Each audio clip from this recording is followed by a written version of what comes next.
You are here now. And that is enough. Tonight, you don't need to solve anything. You don't need to understand everything. You don't need to be anywhere else but here, in this moment, breathing slowly, letting the weight of the day fall away like sand slipping through your fingers. You are safe now. The world outside can wait. The questions can wait. The thoughts that have been circling in your mind, like birds that never land, they can wait too. Tonight is for rest. Tonight is for peace. Breathe in and out. Let your body soften. Let your shoulders drop. Let your jaw unclench. There's nothing to hold on to anymore. Nothing to protect. Nothing to prove. You are safe. Imagine this. You're standing at the edge of a quiet shore. The air is cool, but not cold. It brushes against your skin like a gentle hand, soft and patient. The sky above is a deep, endless blue, the kind of blue that only exists in the hour between dusk and night, when the sun has gone, but the stars are still waking. And in the distance, across the water, you see a faint glow, a lighthouse. Its light moves slowly, sweeping across the waves, steady and sure. It doesn't rush. It doesn't falter. It simply turns over and over, offering its quiet guidance to the night. You don't know why, but something inside you feels drawn to it. Not with urgency, not with fear, but with a deep, wordless knowing. Something is waiting for you there. Not a destination, not an answer, just rest, just calm, just peace. You take a breath. The air smells of salt and something softer, something you can't quite name. It's familiar, like a memory you've almost forgotten. A scent from childhood, maybe, or from a dream.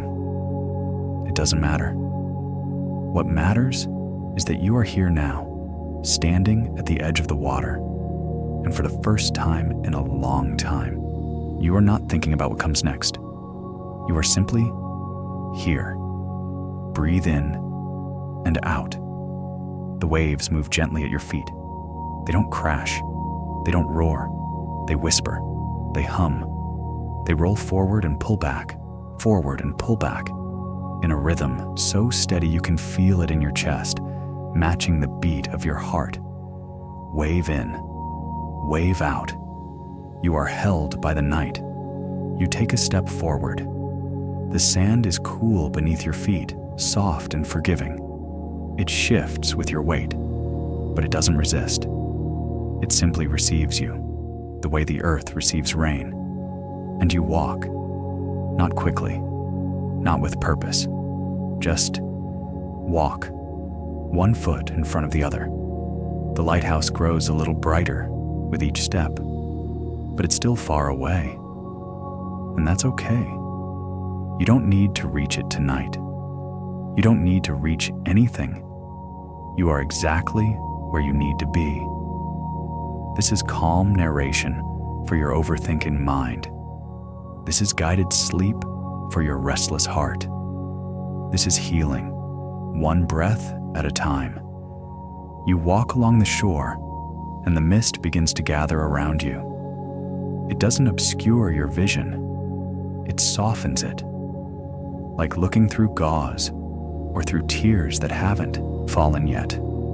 Everything becomes gentler, quieter. The edges of the world blur, and for once, that feels like a relief. You don't need sharp edges tonight.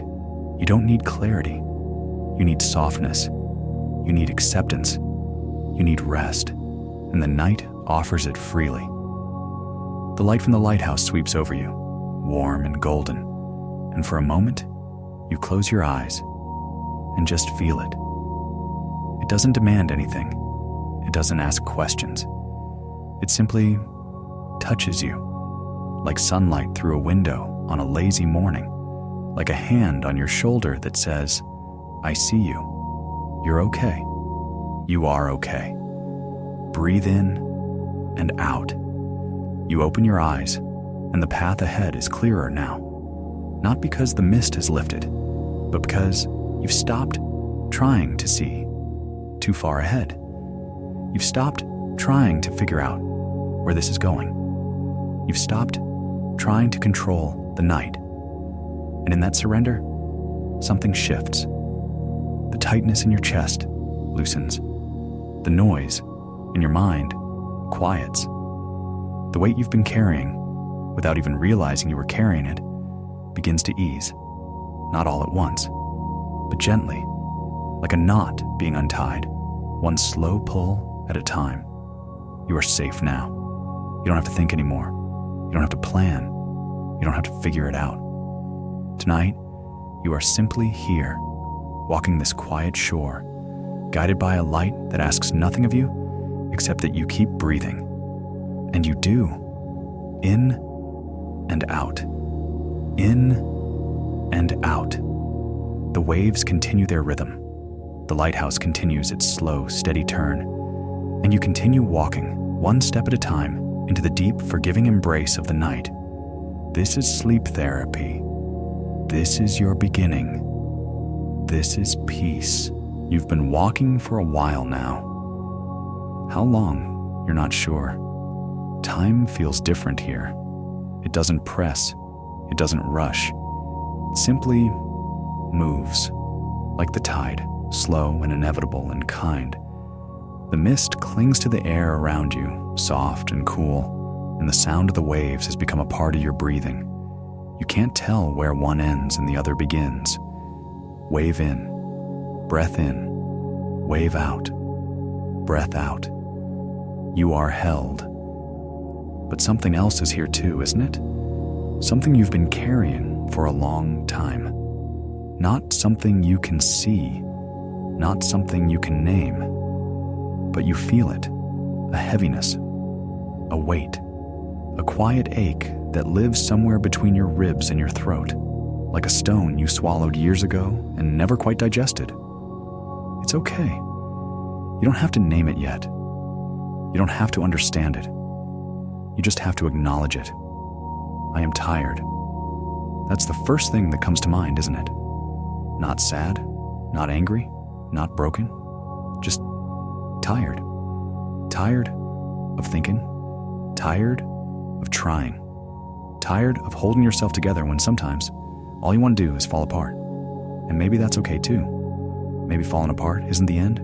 Maybe it's just letting go. You keep walking, and as you do, a memory surfaces. Not a specific moment, not a clear image, just a feeling. The feeling of being young and thinking that by now, you'd have it all figured out. You thought you'd know who you were. You thought you'd know what you wanted. You thought the questions would get easier, the answers clearer, the weight lighter. But it didn't happen that way, did it? Instead, the questions multiplied. The answers became more complicated. And the weight just kept growing. Not because you did anything wrong, but because you cared. Because you felt deeply. Because you tried to hold space for everyone and everything. And somewhere along the way, you forgot to hold space for yourself. This is overthinking. This is the loop your mind has been running over and over, like a song stuck on repeat. Did I say the right thing? Did I do enough? Am I enough? And the answer, always, is the same uncertain silence. But tonight, something is different. Tonight, you're not trying to answer those questions. You're just walking, just breathing, just being. And that is enough. You are enough. Breathe in and out. The lighthouse is closer now, not by much, but enough that you can see the stone structure beneath the light. It's old, weathered, the kind of place that stood through storms and stillness alike, unbothered by either. You wonder what it would be like to be that steady, to be that sure, to just exist, without questioning whether you're doing it right. Another memory comes, smaller this time. quieter. You remember a day, not too long ago, when you sat in your room and stared at the ceiling for an hour, maybe more, not because you were sad, but because you didn't know what else to do. You didn't know how to rest without feeling guilty. You didn't know how to be still without feeling like you were wasting time. You didn't know how to just be. And so you stayed there, caught between exhaustion and the need to keep moving, until eventually you got up and kept going. Because that's what you always do. You keep going. But tonight, you don't have to. Tonight, you are allowed to stop. You are allowed to feel tired. You are allowed to not have the answers. This is acceptance. This is healing. This is sleep therapy for your restless, overthinking mind. You take another step, and the sand shifts beneath your feet. For a moment, you lose your balance. Not dramatically, just enough to feel the instability, the wobble, the reminder that you are human and imperfect, and that's okay. You steady yourself. You keep walking. And as you do, you realize something. The weight you've been carrying, it's not going to disappear all at once. It's not going to vanish the moment you decide you're tired of holding it, but it can ease little by little, breath by breath, step by step. You don't have to carry it alone anymore. The night will carry some of it. The waves will carry some of it. The light from the lighthouse will carry some of it. And you just have to keep walking. You just have to keep breathing. That's all. Nothing more. Breathe in and out. Another memory surfaces, sharper this time. You remember a conversation you had once with someone you loved, or thought you loved, or wanted to love. The details are blurry now, softened by time and distance, but the feeling remains. You remember trying to explain how you felt, how heavy everything had become, how loud your mind was, how tired you were of pretending you were fine when you weren't. And they listened. Or at least, they tried to. But in the end, they said something like, "You think too much." And maybe they were right. Maybe you do think too much. But maybe that's not something to fix. Maybe that's just who you are. Someone who feels deeply. Someone who notices things. Someone who carries the weight of the world, not because they have to, but because they don't know how not to. And maybe that's okay. Maybe you don't need to be fixed. Maybe you just need to be seen, to be held, to be told you're doing your best. And that's enough. You are doing your best. And that is enough. The mist thickens slightly, curling around your ankles like a soft, living thing. It's not frightening. It's gentle, almost protective. You feel safe. Not in the way you felt safe as a child, when a world was simpler and the future was far away, but in a different way, a quieter way, a way that says, you've survived this far. You'll survive whatever comes next. And you will. Because you always have. Another memory, smaller still. You remember the first time you realized you were lonely. Not alone. Lonely. There's a difference, isn't there? You can be surrounded by people and still feel like there's a space inside you that no one can reach, a part of you that no one sees. And for a long time, you thought that meant something was wrong with you. But now, walking this quiet shore, you wonder if maybe it just means you're human. Maybe everyone feels that way sometimes. Maybe everyone carries a weight they can't name. Maybe everyone walks their own version of this shoreline, late at night, when the world is asleep. And the only company they have is their own breath and the sound of the waves. You are not alone in your loneliness. You are not broken in your brokenness. You are simply here, and that is enough. Breathe in and out. The lighthouse sweeps its light over you again, and this time, you don't close your eyes. You let it touch you. You let it see you. And in that moment, you feel something shift. Not a big shift, not a dramatic one, just a softening, a loosening, a quiet voice inside you that says, "It's okay, you're okay." And maybe, just maybe, you believe it. This is mindfulness. This is letting go. This is the beginning of peace.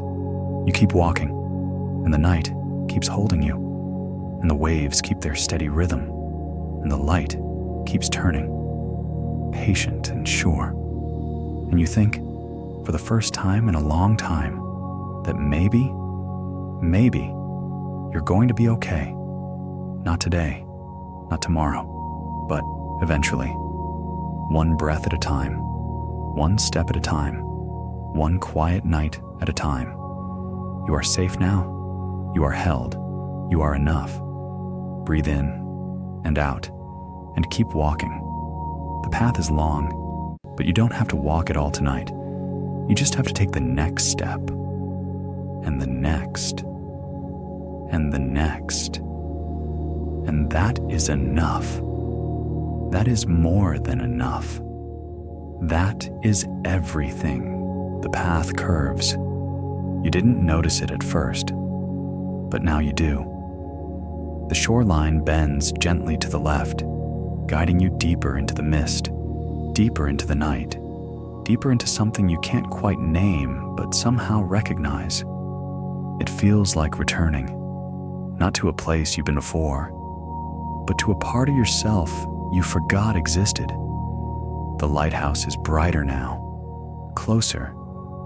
You can see the details, the rough stone, the iron railings, the way the light doesn't just shine outward, but seems to breathe, pulsing softly, like a heartbeat made of gold. You keep walking, time softens. You're not sure how long you've been here. Minutes, hours, it doesn't matter. The concept of time feels irrelevant, like trying to measure the ocean in teaspoons. The mist wraps around you now, thicker than before, and the world narrows. You can only see a few steps ahead. The rest is soft gray, gentle and forgiving. And that's okay. You don't need to see far ahead. You just need to see the next step. And then the next. Breathe in and out. As you walk, the landscape begins to change. Not dramatically, not suddenly, but slowly, like a dream shifting from one scene to another without you noticing the transition. The sand beneath your feet becomes smoother, softer, almost liquid, like walking on the surface of water that holds your weight but doesn't resist. The sound of the waves changes too. They're still there, still constant, but they're quieter now. More of a hum than a rhythm. A low, steady frequency that vibrates through your bones, through your chest, through the very center of you. You feel held, not by anything you can see, but by something deeper, something older, the night itself perhaps. And then you see it. Not the lighthouse, not yet. Something else. Ahead of you, rising out of the mist like a memory taking shape, is a structure. A doorway, no walls, no roof. Just a frame made of dark, weathered wood standing alone on the shore. It leads nowhere. Or maybe it leads everywhere. You stop walking. You stare at it. Something about it feels familiar. Like you've seen it before, like it's been waiting for you. What is this? But the question doesn't feel urgent. It doesn't demand an answer. It simply floats there, in the space between your thoughts, light and unbothered. You take a step closer, then another, And as you approach the doorway, you realize it's not empty. There's something on the other side. Not a place exactly, but a feeling, a memory, a version of yourself you thought you had left behind. You step through, and everything shifts. You are in a room now. Not a real room, not a physical one, but a room nonetheless. The walls are made of something soft and translucent, like frosted glass or silk stretched thin. Light moves through them, slow and liquid, casting shifting patterns on the floor. And the floor is covered in mirrors, not shiny, reflective mirrors, but dull, clouded ones. The kind that show shapes and shadows but never quite show you clearly. You look down and you see yourself, or versions of yourself, fragments, pieces.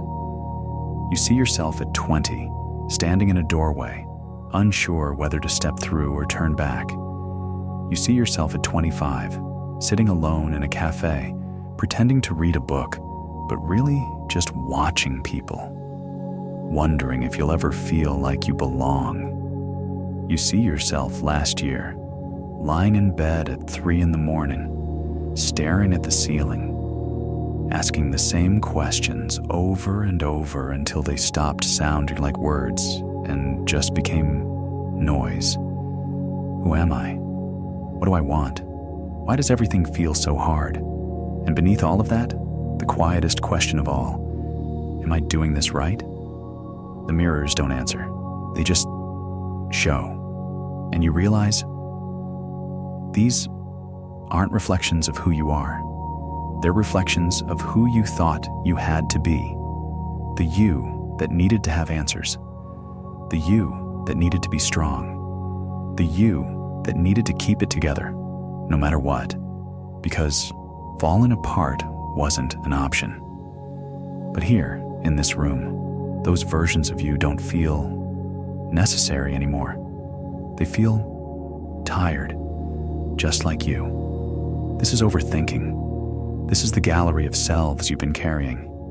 Each one, a mask. Each one, a performance.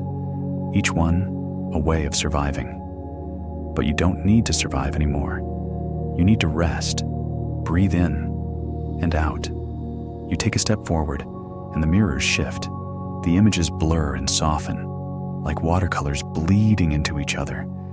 And for a moment, you can't tell where one version ends and another begins. And maybe that's the point. Maybe you were never meant to be just one thing. Maybe you were always meant to be everything.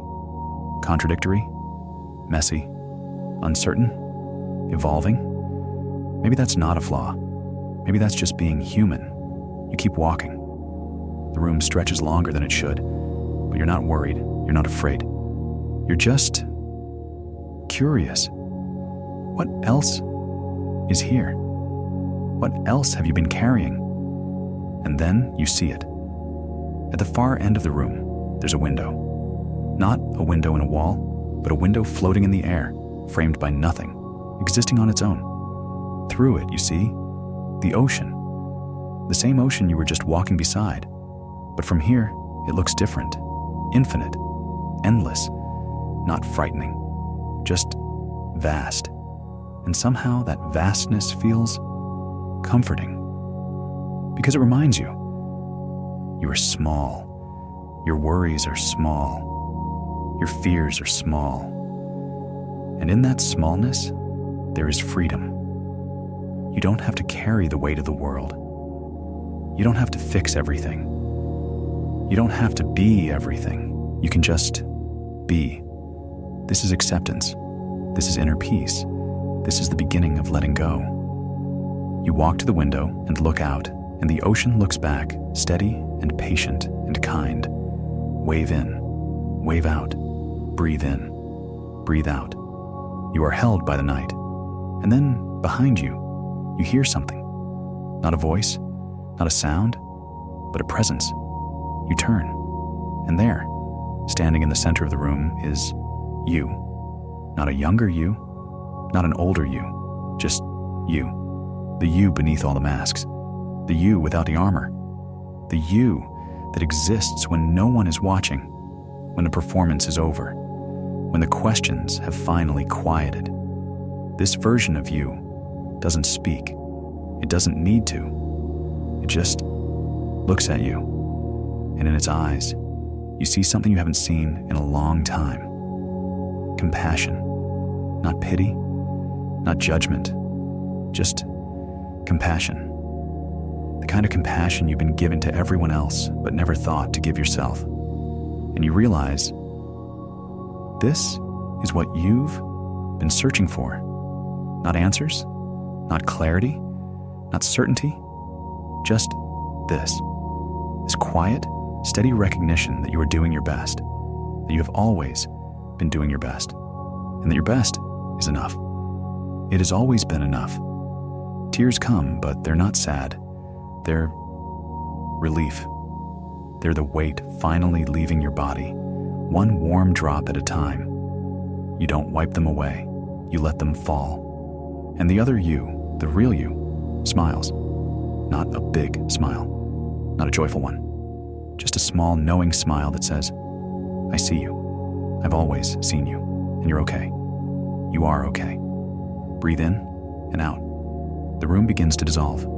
Not violently, not suddenly, but gently, like mist evaporating in the morning sun. The mirrors fade, the walls soften, and you find yourself standing back on the shore, the doorway behind you, the lighthouse ahead, the ocean still humming its low, steady song. You don't know how long you were in that room. You don't know if it was real or imagined, but it doesn't matter. What matters is this. You feel lighter now.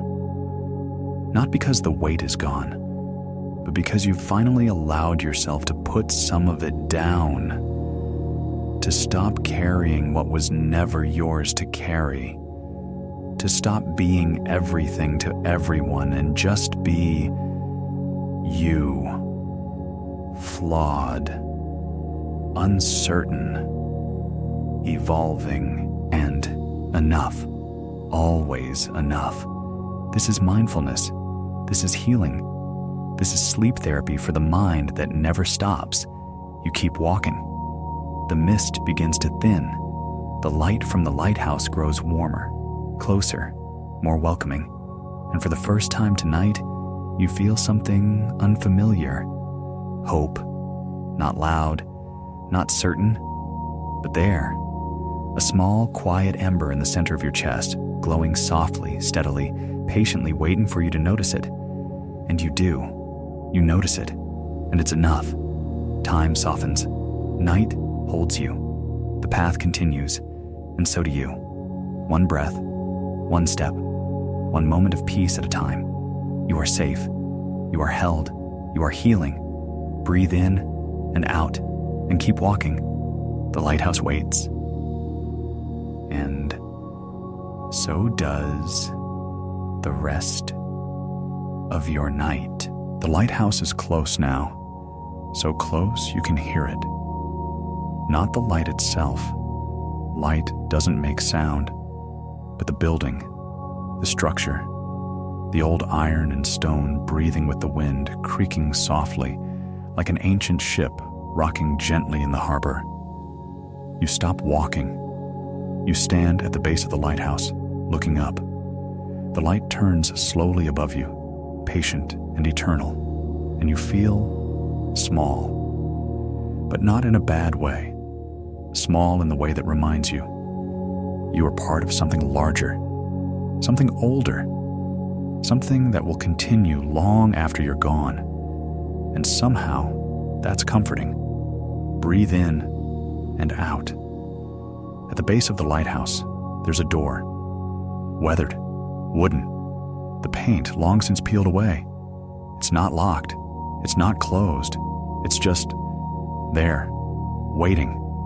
You reach out and push it open. It doesn't creak. It doesn't resist. It simply swings inward, revealing a spiral staircase made of stone, winding up into darkness. You step inside. The air is cooler here, quieter. The sound of the ocean fades to a distant hum, and all you can hear is your own breathing. In and out, in and out. You begin to climb. The stairs are worn smooth by time, by countless feet that have walked this path before you. You wonder who they were, what they were looking for, whether they found it. You don't know, but you keep climbing, one step at a time. And as you climb, something happens. The walls begin to change. At first, they're just stone, cold, gray, unremarkable. But the higher you go, the more they transform. Words appear, not carved, not painted, just there, glowing faintly, like they're written in light, and you recognize them because they're yours. Every doubt you've ever had, every fear, every harsh thing you've ever said to yourself in the quiet of your own mind when no one else was listening. You're not good enough. You're too much. You're not enough. You'll never figure this out. Everyone else has it together. Why don't you? You should be better by now. You should be different. You should be more. The words cover the walls, layered over each other, crowding the space, until it feels like there's no room to breathe. But you don't stop climbing, because beneath the words, you hear something. A voice, quiet, steady, not your own. Or maybe it is. Maybe it's the part of you that's been trying to speak for years, but was always drowned out by the noise. It says, you do not need to fight anymore. You pause. You let the words settle. You do not need to fight anymore. And something inside you cracks. Not breaks. Cracks. Like ice in the spring sun. Like a shell around a seed that's been waiting patiently to grow. This is the turning point. This is where the story changes. Not because you've arrived somewhere, but because you've stopped running. You take a breath, and you keep climbing. But this time, with each step, you do something different. You start to let go, not all at once, but piece by piece, stone by stone. At the top of the staircase, you find another room. This one is circular, with tall windows that look out over the ocean. The light from the beacon above fills the space with a warm, golden glow. And in the center of the room, there's a table. On the table, there's a small pile of stones. Smooth, round, palm-sized, 18 of them. And somehow, you know what to do. You sit down. You pick up the first stone. It's heavier than you expected. Not in weight, but in feeling. And you understand. Each stone is something you've been carrying. Something you've been holding on to because you thought you had to. But you don't. Not anymore. This is the ritual. This is the release. This is where healing begins. You hold the first stone, and you speak quietly to the night. This stone is for the belief that I have to have it all figured out. I release this. I learn. I choose peace. The night holds the silence. This stone is for the fear that I'm running out of time. I release this. I learn. I choose peace. The night holds the silence. This stone is for every time I said yes when I meant no. I release this. I learn. I choose peace. The night holds the silence. This stone is for the weight of other people's expectations. I release this. I learn. I choose peace. The night holds the silence. This stone is for the person I thought I had to become. I release this. I learn. I choose peace. The night holds the silence. This stone is for the belief that rest is weakness. I release this. I learn. I choose peace. The night holds the silence. This stone is for every mistake I've punished myself for. I release this. I learn. I choose peace. The night holds the silence. This stone is for the loneliness I was too afraid to admit. I release this. I learn. I choose peace. The night holds the silence. This stone is for the words I never said and the words I wish I hadn't. I release this. I learn. I choose peace. The night holds the silence. This stone is for the version of me that always needed to be strong. I release this. I learn. I choose peace. The night holds the silence. This stone is for the belief that love must be earned. I release this. I learn. I choose peace. The night holds the silence. This stone is for the perfectionism that kept me frozen. I release this. I learn. I choose peace. The night holds the silence. This stone is for every time I compared myself to someone else. I release this. I learn. I choose peace. The night holds the silence. This stone is for the fear that I'm not doing enough. I release this. I learn. I choose peace. The night holds the silence. This stone is for the guilt I carry, for taking care of myself. I release this. I learn. I choose peace. The night holds the silence. This stone is for the stories I tell myself about who I should be. I release this. I learn. I choose peace. The night holds the silence. This stone is for the belief that I am too much or not enough. I release this. I learn. I choose peace. The night holds the silence. This stone is for the weight of carrying everything alone. I release this. I learn. I choose peace. The night holds the silence. You set the last stone down. Your hands are empty now. Your chest is lighter. Your breath is slower. You don't feel different exactly, but you feel quieter, like a room after everyone has left and the noise has finally faded, and all that remains is the gentle hum of existence itself. This is acceptance. This is forgiveness. This is healing. You stand. You walk to one of the windows and look out at the ocean. The waves are still moving, steady and sure, and the sky above is beginning to shift. Not from night to day, not yet, but from deep blue to something softer, something gentler, a promise of dawn still hours away, but there nonetheless. And you think, I am ready. Not ready to have all the answers, not ready to be perfect, but ready to rest, ready to let go, ready to trust that the morning will come, whether you're watching for it or not. Breathe in and out. You turn away from the window. The staircase waits. But this time, you're not climbing up.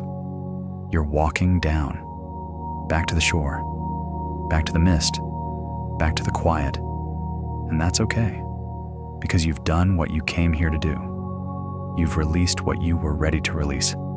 And the rest can wait. This is sleep therapy. This is the turning point. This is where you choose peace. You descend the stairs slowly, and with each step, you feel the weight of the stones you left behind staying exactly where you left them. You don't need to carry them anymore. The lighthouse will hold them. The night will hold them. And you can finally rest. Breathe in and out. You step out of the lighthouse and back onto the shore. The mist is thinner now. The air is warmer. And ahead of you, the path continues. Not back the way you came, but forward, into something new, something softer, something that feels, for the first time in a long time, like hope. You start walking again, one step at a time, and the night holds you, and the waves hum their quiet song, and you are safe, you are held, You are free. The path is different now, softer. The sand beneath your feet feels almost like silk, and the mist has lifted just enough that you can see the horizon.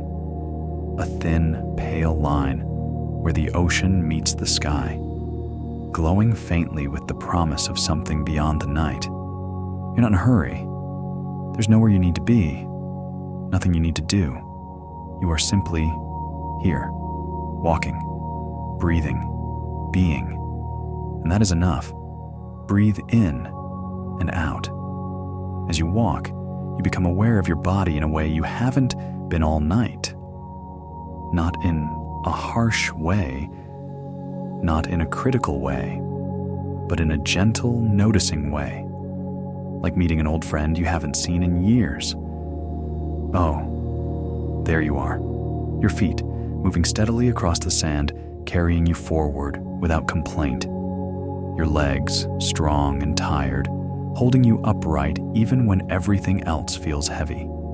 Your hips, your spine, your shoulders, each part of you doing its quiet, invisible work, keeping you alive, keeping you moving, asking for nothing in return.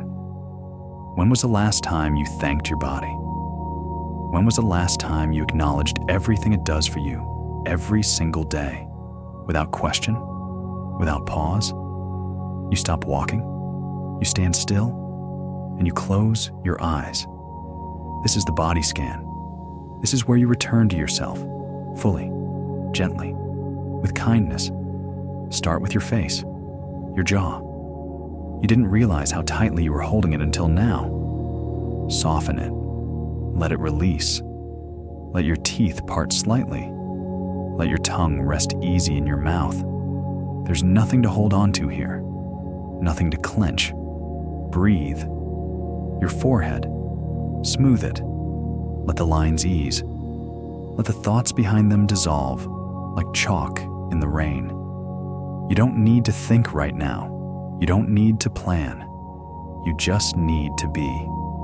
Your eyes, still closed. Let them soften too. Let them sink back into your skull, resting in their sockets like stones settling into the earth. They've been working so hard, haven't they? Looking, watching, scanning for danger, for answers, for something to hold on to. But tonight, they can rest. Breathe in and out. Now your neck, your throat. So much lives here, doesn't it? Words you didn't say, words you wish you hadn't, feelings you swallowed down because there was no space to let them out. But there's space now.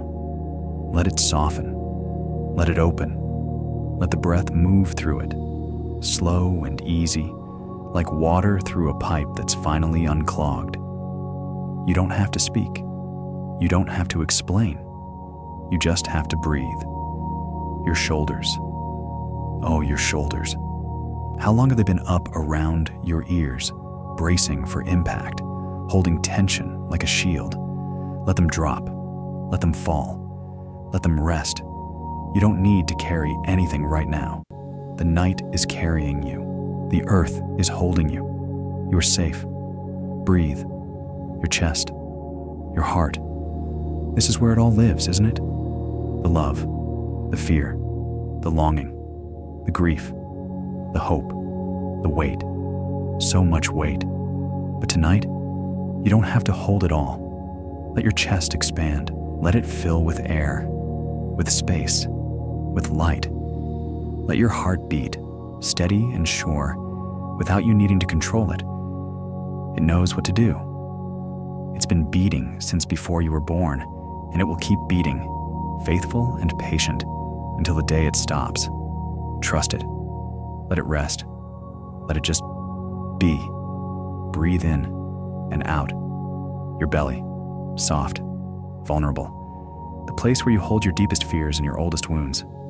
Let it soften. Let it release. Let it rise and fall with your breath, gentle and unashamed. Your body is not your enemy. It never has been. It's been trying to keep you safe. And tonight, you can let it know. I'm safe now. We're safe. We can rest. your hips, your pelvis, the root of you. Let them soften. Let them sink into the ground, heavy and grounded, like a tree letting its roots spread deep into the earth. You are held. You are stable. You are here. Your thighs, your knees, your calves. Let them all release. They've been holding you up for so long. Let them be heavy now. Let them melt into the sand, into the earth, into the quiet. You don't need to move. You don't need to go anywhere. You are exactly where you need to be. Breathe. Your feet, your toes. Let them spread. Let them settle. Let them feel the coolness of the sand, the solidness of the ground beneath you. You are connected. You are rooted. You are safe. And now, your whole body, all of it, from the top of your head to the tips of your toes, let it all soften. Let it all release. Let it all just be. You are not your thoughts. You are not your worries. You are not your mistakes or your regrets or your fears. You are simply here, alive, breathing, held by the night. And that is enough. That is more than enough. That is everything. Breathe in and out. You open your eyes. The shore stretches out before you, gentle and endless. The waves continue their rhythm, patient and kind. The sky is lighter now. Not day, not yet, but no longer the deep blue of full night. Something in between, something soft, something that feels like rest. You take a step forward, then another, and as you walk, you realize something. You've made peace with yourself. Not completely, not permanently, but for tonight, for this moment. You've stopped fighting. You've stopped resisting. You've stopped trying to be anything other than what you are. And in that stillness, you found something you didn't know you were looking for. Not answers, not clarity, but acceptance, calm, peace. This is healing. This is sleep therapy for your restless heart. This is guided sleep for the mind that never stops. And tonight, you finally stop. Breathe in and out. You are safe. You are held. You are free. The path ahead is soft and welcoming, and you walk it slowly, gently, with nothing left to carry and nothing left to prove. Just you. Just this. Just now. And that is enough.